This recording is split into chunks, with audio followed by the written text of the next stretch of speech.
வணக்கம் நண்பர்களே. ஒரு நாடு, இந்தியாவின் அண்டை நாடு. சில ஆண்டுகளுக்கு முன்னாடி வர பொருளாதார புலி அப்படின்னு உலக நாடுகளால பாராட்டப்பட்ட ஒரு நாடு இன்னைக்கு எப்படி ஒரு கும்பலாட்சிக்கிட்டு சிக்கி தவிக்குது. வங்கதேசத்துல நடக்கிறது வெறும் ஆட்சி மாற்றம் மட்டும் இல்ல, அது இந்தியாவோட பாதுகாப்புக்கே விடப்பட்ட ஒரு மிகப்பெரிய சவால். இந்த வீடியோல நாம வெறும் செய்திகளை மட்டும் பார்க்க போறதில்ல.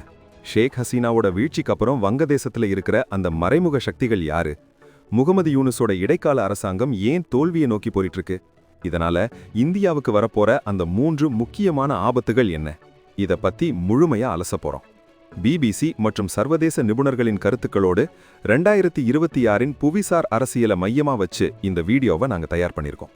கடைசி வரைக்கும் பாத்தீங்கன்னா தெற்காசியாவோட எதிர்காலம் எப்படி இருக்க போகுதுன்னு உங்களுக்கே புரியும். லைக் பண்ணிட்டு வாங்க, உள்ள போகலாம். 2020ஆம் வருஷம் உலகம் முழுக்க கொரோனா பிடியில இருந்தப்போ ஒரு செய்தி இந்தியாவை ஆச்சரியப்படுத்துச்சு.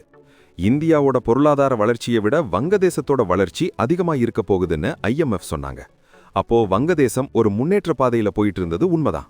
ஆனா ஜூலை 2024ல நிலைமை தலைகீழா மாறிச்சு. 1971 சுதந்திர போராட்ட வீரர்களோட குடும்பங்களுக்கு இடஒதுக்கீடு கொடுத்ததுக்கு எதிரா மாணவர்கள் ஆரம்பிச்ச போராட்டம் எப்படி ஒரு இரத்தக்களரியா மாறிச்சு.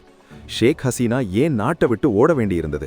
இப்ப அங்க இருக்கிற நிலைமைய BNP தலைவரே கும்பலாட்சின்னு சொல்றாருன்னா அங்க ஜனநாயகம் எந்த நிலைமையில இருக்குன்னு பாருங்க. நோபல் பரிசு வாங்கின முகமது யூனுஸ் வந்தா எல்லாம் சரியாயிடும்னு மக்கள் நம்பினாங்க. ஆனா நிபுணர்கள் என்ன சொல்றாங்க தெரியுமா? பேராசிரியர் ஹர்ஷ் வி பந்த் சொல்ற மாதிரி கடந்த 1.5 வருஷத்துல இளைஞர் நலன், வேலை வாய்ப்புன்னு எந்த ஒரு அடிப்படை விஷயத்திலையும் முன்னேற்றம் இல்லை, வன்முறை தான் அதிகரிச்சிருக்கு. நண்பர்களே, இப்போ ஒரு நிமிஷம் யோசிச்சு பாருங்க.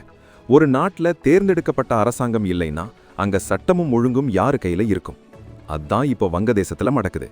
ஜமாத்தி இஸ்லாமி மாதிரியான அடிப்படைவாத அமைப்புகள் இப்போ அங்க ஆதிக்கம் செலுத்த ஆரம்பிச்சிட்டாங்க. இந்தியாவுக்கு இது ஏன் பெரிய தலைவலி?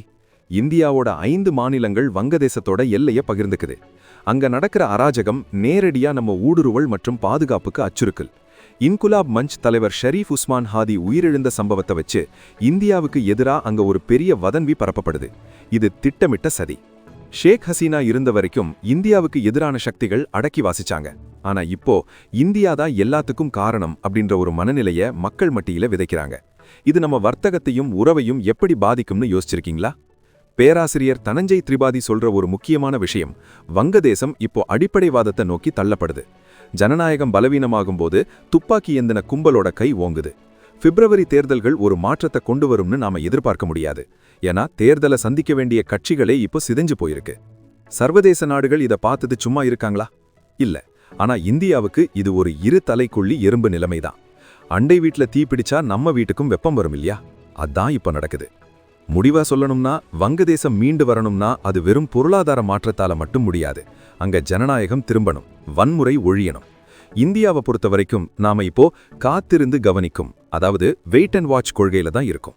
இந்த வீடியோ உங்களுக்கு ஒரு தெளிவை தந்திருக்கும்னு நம்புறேன். வங்கதேசத்தோட இந்த நிலைமைக்கு யாரை நீங்க காரணமா நினைக்கிறீங்க? யூனுஸா இல்ல ஹசீனாவா? கமெண்ட்ல சொல்லுங்க. மறக்காம இந்த வீடியோவை உங்க நண்பர்களுக்கு ஷேர் பண்ணுங்க. அடுத்த வீடியோல சந்திப்போம். நன்றி.